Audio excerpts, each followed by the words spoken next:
వాళ్ళు ఏ విధంగా ఎక్సర్సైజ్ చేస్తారో ఆ విధంగా నేను కూడా వాళ్ళతో ఫాలో అవుతాను. ఓకే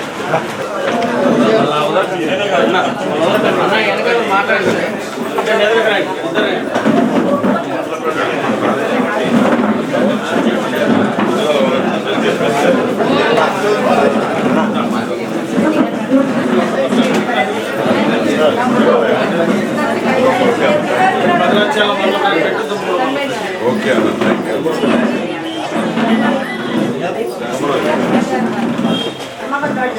రైట్ ఆ ఫ్యాన్ ఆపడి ఫ్యాన్ నంబర్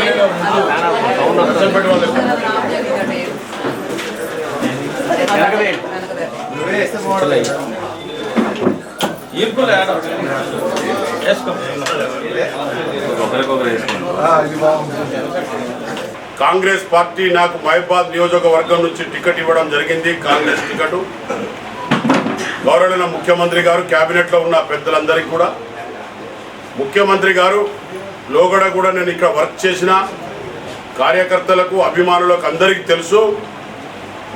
నేను గవర్నమెంట్ ఆఫ్ ఇండియా నుంచి LW స్కీమ్ అనేది నేను మొదలుపెట్టడం జరిగింది. ఇక్కడ భద్రాచలం బ్రిడ్జి కానివ్వండి, భద్రాచలంలో ఉన్న రోడ్స్ కానివ్వండి, చుట్టుపక్కల ఉన్న ప్రాంతం మొత్తం కూడా రోడ్స్ కూడా నేనే తేవడం జరిగింది ఆ రోజు కాంగ్రెస్ పార్టీ ద్వారా.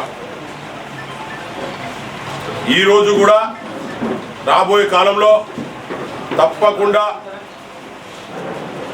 వెంకటాపురం వాజేడు మోడికుంట వాగు కానివ్వండి, భద్రాచలంలో ఉన్న అన్ని దశగా రైల్వే మార్గాన్ని కూడా ఆ రోజు నేను తేవడం జరిగింది సారాపాక దాకా. కానీ ఆ రోజు ఫస్ట్ అమెండ్మెంట్లో అది ఆగిపోయింది, లేకపోతే అది కూడా అయిపోయేది. ఎక్వేషన్ కూడా చేయించినాం. డబ్బులు గవర్నమెంట్ ఆఫ్ ఇండియాలో తెచ్చినా కానీ స్టేట్ గవర్నమెంట్లో కిరణ్ కుమార్ రెడ్డి గారు ఆ రోజు తెలంగాణ ఎస్టేషన్ కాబట్టి ఆపడం జరిగింది.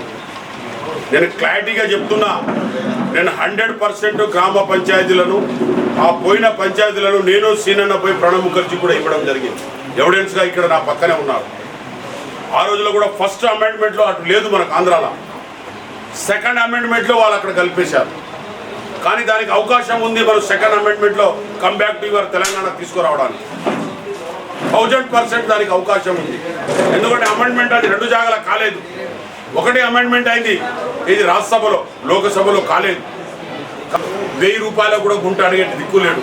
ఇవాళ 25 లక్షల గుంట ఒక్కడ. అంటే రవాణా సౌకర్యం కానీ కనివెంటు కానీ పెరిగింది. అందులో ఎక్కడిదక్కడ విలేజెస్లో కూడా నేను ల్యాబ్ టెక్నీషియన్ పెట్టియాలని చూస్తున్న government of state government. Blood test, urine test ఏ విలేజ్లో, గ్రామ విలేజ్లో అక్కడ 1000 కడపాలు ఉంటే అక్కడ పెట్టవలసిందే హాస్పిటల్ తర్వాత.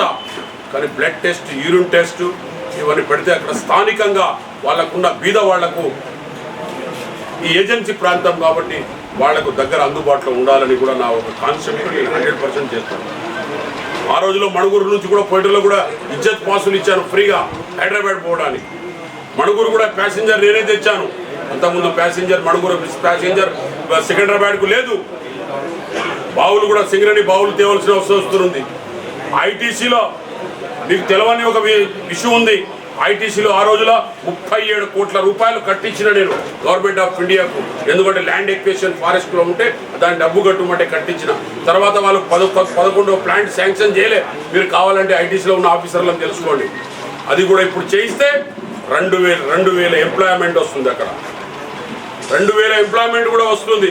అది కూడా సారాపాక మన మణుగూరులో కానివ్వండి, పినపాకంలో కానీ భద్రాచలం వాళ్ళకు పెరుగుతుంది. వ్యాపార విద్య కూడా పెరుగుతుంది. అన్నీ కూడా పెరిగే అవకాశాలు ఉన్నాయి. ఆ ల్యాండ్ ఎక్వేషన్ కూడా ఐటీసీకి చేసి, ఎందుకంటే వాళ్ళు పైసలు కట్టి కూడా 10 years అయిపోయింది. ఇవన్నీ కొన్ని మీకు తెలవని వార్తలు ఉన్నాయి. నేను ఏం గ్రౌండ్ లెవెల్లో చేశాను, నేను డెవలప్మెంట్ వరకే నేను చేయడం జరిగింది. ఇలా మోడికుంట వాకు కూడా అంతా అయిపోయింది. ఎక్వేషన్ కూడా చేయించినాను. ఇక రాగానే దాన్ని కూడా మొదలు పెట్టాలి. వెంకటాపూర్లో కూడా 400 బోర్డర్ నర్స్ కాలేజీ శాంక్షన్ అయి ఉన్నాయి కూడా 10 years అయింది. దానికి కూడా ఎవరు కూడా సీతారాం నాయక్ ఉన్నప్పుడు కానీ, కవిత ఉన్నప్పుడు కానీ ఎవరు డిస్టర్బ్ కూడా చేయలేదు. వాటి కదిలియలే. వాళ్ళకి ఇవన్నీ ప్రాంతాల గురించి, ఏజెన్సీ ప్రాంతాల్లో ఏ విధంగా డెవలప్ చేయాలో వాళ్ళు 10 సంవత్సరాల్లో కూడా ఏం చేసింది మీకు తెలిసిన విషయం.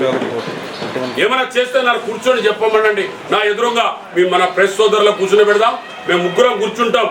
ముగ్గురులో ఎవరు పనిచేసే వ్యక్తియో వారే మీరు చూస్ చేయండి, మీరే చేయండి.